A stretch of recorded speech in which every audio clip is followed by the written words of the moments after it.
ഞാൻ കാണുന്നത് ഇത് വേറൊരു ആംഗിളിൽ കൂടെയാണ്. ഇപ്പോൾ എസെൻഷ്യലി ഇന്നത്തെ കണ്ടീഷനിലേക്ക് ഇത് എസെൻഷ്യലി ബോയിൽസ് ഡൗൺ ടു എങ്ങനെ ഈ കേസ് ഉണ്ടായി എന്ന് എല്ലാവർക്കും അറിയാം. That is know how. ഒരു ചാരനെ സൃഷ്ടിക്കുക, പിന്നെ അവനെക്കുറിച്ചുള്ള എവിഡൻസസ് ഒക്കെ ഉണ്ടാക്കുക, അറസ്റ്റ് ചെയ്യുക, തല്ലുക, അവനെ കൊണ്ട് പറയിപ്പിക്കുക, ഇങ്ങനെ ഒരു that is how it was fabricated. നല്ലൊരു തിരക്കഥ ഉണ്ടായി, അത് ഒരു ഉണ്ടായി. പക്ഷേ നമുക്ക് മനസ്സിലാകാത്തത് നോ വൈ, എന്തുകൊണ്ടാണ് ഇത് ചെയ്തു, എങ്ങനെ ചെയ്തു എന്നറിയാം, എന്തുകൊണ്ടാണ് എന്നറിയില്ല. ഇപ്പം ഞാൻ 2 ഓപ്ഷൻസാണ് കാണുന്നത്. ഒരെണ്ണം എല്ലാവർക്കും അറിയാവുന്നതാണ്, മിസ്റ്റർ കരുണാകരനെ സ്റ്റെപ്പ് ഡൗൺ ചെയ്യിക്കാനായിട്ട് ഇൻറ്റേർണൽ കോൺഗ്രസ് പാർട്ടിനകത്ത് ഉണ്ടായിരുന്ന ഒരു ഫുഡ് അവർക്ക് കരുണാകരനെ താഴെ ഇറക്കണം. അത് ഇറക്കിക്കോട്ടെ, അത് അവരുടെ ഇഷ്ടം. നമുക്കതിനകത്ത് എനിക്ക് വിരോധം, അത് അവരുടെ ഇഷ്ടം. പക്ഷേ പബ്ലിക് സപ്പോർട്ടുള്ള ഒരു മനുഷ്യനെ താഴെ ഇറക്കണമെങ്കിൽ അങ്ങേരെ ഏതെങ്കിലും രീതിയിൽ മോശപ്പെട്ട ഒരാളായിട്ട് കാണിക്കണം, ടാർണിഷ് ചെയ്യണം. ചാരനാണെങ്കിൽ നല്ല ടാർണിഷിംഗ് ആണ്. അപ്പോൾ അവസാനം ഈ ചന്ദ്രശേഖരൻ സ്റ്റേഡിയത്തിൽ വെച്ച് തന്നെ കരുണാകരനെ ചാരൻ എന്ന് വിളിച്ചത് എനിക്കറിയാം. ചാരം മുഖ്യമന്ത്രിനൊക്കെ പറഞ്ഞ് വിളിച്ചത് കേട്ടിട്ടുണ്ട്. അപ്പോൾ അത് കണക്ട് ചെയ്യാനായിട്ട് കരുണാകരൻ ഈ പെണ്ണുമായിട്ട് പോയി സംസാരിച്ചെന്ന് പറഞ്ഞാൽ ശരിയാവില്ല. ഇനി 2 പേരും തമ്മിൽ ഒരു ലിങ്ക് വേണം. അങ്ങനെ വന്ന് വിടുന്നതാണ് രമൺ ശ്രീവത്സവ. രമൺ ശ്രീവത്സവാവും കരുണാകരനുമായിട്ട് അറിയാം. രമൺ ശ്രീവത്സവാവിന് ഈ പെണ്ണുമായിട്ട് കണക്ട് ചെയ്താൽ മതി. അത് അവർ സക്സസ്ഫുള്ളായിട്ട് ചെയ്തു. So Karunakaran became the victim and കരുണാകരനെ ഇറക്കാനായിട്ട് അവർക്കത് പ്രയോജനപ്പെടും. ഇപ്പോൾ കരുണാകരനെ ഇഷ്ടമില്ലാത്തവർക്ക് കരുണാകരനെ താഴെ ഇറക്കാം എന്ന് വേണമെങ്കിലും ചെയ്യാം.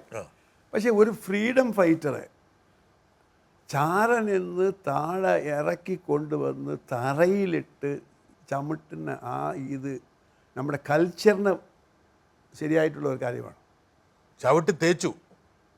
അപ്പം നമ്മൾ പൊളിറ്റിക്കലായിട്ട് ഒരു കാര്യത്തിനെ കൈകാര്യം ചെയ്യുമ്പം എന്തുമാത്രം താഴെ നമ്മൾ പോകുന്നു എന്നുള്ളതിൽ എനിക്ക് കേതാണ്. താങ്കൾ ഒരു തരത്തിലൊരു പൊളിറ്റിക്കൽ അഫിലിയേഷൻ അന്ന് കാണിച്ചിരുന്നില്ലല്ലോ? അന്നുമില്ല, ഇന്നുമില്ല. എനിക്കിപ്പോൾ ഞാൻ പറയാറില്ല, എനിക്ക് അച്ഛമ്മേനെ ഇഷ്ടമാണ്, കരുണാകരനെ ഇഷ്ടമാണ്, കാമരാജ ഇഷ്ടമാണ്, ലാൽ ബഹദൂർ ശാസ്ത്രി ഇഷ്ടമാണ്. അവർ ഏത് പാർട്ടിയിലുള്ളതല്ല, ഇവർ നല്ലവരാണെന്നും ഇവർ നല്ല കാര്യം ചെയ്യും എന്നുള്ള ഒരു ധാരണ കൊണ്ട് മാത്രം. കാമരാജിനെ താങ്കളുടെ പിന്നെ സ്കൂളിലോ കോളേജിലോ കൊണ്ടുവന്ന് പ്രസംഗിപ്പിച്ചതാണ്. മാത്രമല്ല അങ്ങേര് ചെയ്തിട്ടുള്ള നല്ല കാര്യങ്ങളുടെ ശേഷം ഇപ്പോൾ ഇവിടെ തമിഴ്നാട്ടിൽ വേറെ ഒരു സെക്കൻഡ്. അപ്പം പക്ഷേ ഈ താങ്കളെപ്പോലെ കരുണാകരൻ ഒരു വിക്ടിമാകുന്നു എന്ന് താങ്കൾക്ക് തിരിച്ചറിഞ്ഞപ്പോൾ നിങ്ങൾ ഒരു തൂവൽ പക്ഷികളായി മാറുകയാണല്ലോ. രണ്ടും തമ്മിൽ വ്യത്യാസമുണ്ട്. കരുണാകരൻ്റെ പേര് ചീത്തയായപ്പം individually he's affected, politically there is a problem. പക്ഷേ ഞാനായിട്ട് അല്ലാതെ വേറൊരു ആംഗിൾ നോക്ക്. എന്നെ ഇവർ പുറത്താക്കിയപ്പം ഞാൻ സഫർ ചെയ്തു. ഞാൻ മാത്രമല്ല സഫർ ചെയ്തത്, the organisation suffered, the ISRO suffered. ISRO suffer ചെയ്തെന്ന് ഞാൻ സാധാരണ രീതിയിൽ പറയുന്നില്ല. ലക്ഷക്കണക്കിലെ കോടിക്കണക്കിലുള്ള രൂപ പോയി. 12 വർഷമെങ്കിലും എൻ്റെ പോയി. അപ്പോൾ അത് രണ്ട് രീതിയാണ്. പക്ഷേ ഞാൻ പറഞ്ഞത് രണ്ടാമത്തെ രീതിയാണ് എന്നെ ബാധർ ചെയ്യുന്ന ഒരു കാര്യം. അതായത് എന്നെ ഇവർ അറസ്റ്റ് ചെയ്യുന്നു, നവംബർ 30-ാം തീയതി അറസ്റ്റ് ചെയ്യുന്നു. അന്ന് തന്നെ ഈ കേസ് CBIക്ക് റെഫർ ചെയ്യുന്നു. അതേ ഡേറ്റിൽ എൻ്റെ വീടോ എൻ്റെ ഓഫീസോ ഇവർ റെയ്ഡ് ചെയ്തില്ല. ഇത്രയും വലിയ ഒരു കുറ്റം ചെയ്തിട്ടുള്ള എൻ്റെ വീടോ ഓഫീസോ റെയ്ഡ് ചെയ്തില്ല. ഇനി ഫണ്ടമെൻ്റലിലേക്ക് പോകാം. Kerala government or Kerala police has no jurisdiction on this case. അതെ, ISROയുടെ മുകളിൽ ജൂറിസ്ഡിക്ഷൻ. ഒരു ട്രാഫിക് പോലീസുകാരൻ ഒരു മർഡർ കേസ് അന്വേഷിക്കുന്നത് പോലെ ഇവർക്ക് ജൂറിസ്ഡിക്ഷൻ ഇല്ല. ഹൈക്കോടതി പറഞ്ഞതാണ്. ജൂറിസ്ഡിക്ഷൻ ഇല്ലാത്ത ഒരു കേസിൽ അറിയാതാണ് ഇവർ ഇറങ്ങിയത്. ഇത് SIT ചീഫായിട്ട് മിസ്റ്റർ സിബി മാത്യുവിനെ അപ്പോയിൻറ്റ് ചെയ്യുമ്പം പുള്ളി ഒരു IPS കാരനല്ലേ, പുള്ളിക്ക് പറയണ്ടേ എനിക്ക് ജൂറിസ്ഡിക്ഷൻ ഇല്ലാത്ത കേസാണ്.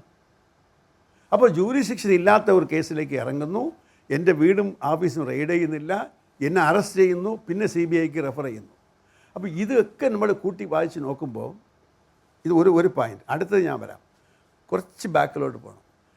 നമ്മളും റഷ്യാവുമായിട്ട് ഒരു കോൺട്രാക്റ്റ് ഉണ്ട്, ഒരു ക്രയോജനിക് കോൺട്രാക്റ്റ്. അതാണ് ഞാനതിൻ്റെ പ്രോജക്റ്റ് ഡയറക്ടറും ഞാനതിൻ്റെ സിഗ്നറ്ററിയുമാണ്. ആ കോൺട്രാക്റ്റ് പെട്ടെന്ന് റഷ്യൻസ് ആർ ഗോയിങ് ബാക്ക്. അവർ പറയുന്നത് എനിക്ക് ഫോഴ്സ് മെഷൂറാണ്, അമേരിക്കൻ പ്രഷർ എന്നുള്ളത് അവർ പറഞ്ഞു. അത് നമ്മുടെ ഗവൺമെൻറ് അറിയിച്ചു, നമ്മുടെ ഗവൺമെൻറ് അത് പാർലമെൻറ്റ് പറയുകയും ചെയ്തു. അപ്പോൾ ഒരു കാര്യം ക്ലിയറാണ്, Americans are not happy with India getting the technology. അതെ, ഒരു കാര്യം ക്ലിയറാണ്. പക്ഷേ അവർ പറഞ്ഞ റീസൺ നോക്കണം. അത് പറഞ്ഞ് ഇത് MTCR ആണ്, അതായത് missile control regime for rockets and missiles. അത് ശരിയാണെങ്കിൽ, ശരിയല്ല എന്നുള്ളതിന് ഇപ്പോൾ തന്നെ ഞാൻ പറഞ്ഞേക്കാം, there is no missile in the world using cryogenic technology ഇന്നും വരെ. അതവിടെ നിൽക്കട്ടെ. അത് ശരിയെന്ന് വെച്ചോ. ശരിയാണെങ്കിൽ ഇതേ അമേരിക്കൻസാണ് ഓഫർ ചെയ്തത് എനിക്ക് ഈ ടെക്നോളജി തരാമെന്ന്. അപ്പോൾ അവർക്കാണെങ്കിൽ തരാം, അതിന് MTCR അല്ല, ഭീമമായ സംഖ്യ മേടിക്കും അവർ. അത് അപ്പോൾ എനിക്ക് തോന്നുന്നത് അപ്പോൾ അതിനകത്ത് അപ്പോൾ അവരുടെ ഡബിൾ അല്ല, ഒരു ഹിഡൻ അജണ്ട നമുക്ക് മനസ്സിലാകുന്നുണ്ട്. അപ്പോൾ രണ്ടാമത്തെ input, namely Americans have a hidden agenda that you should not get the cryogenic technology.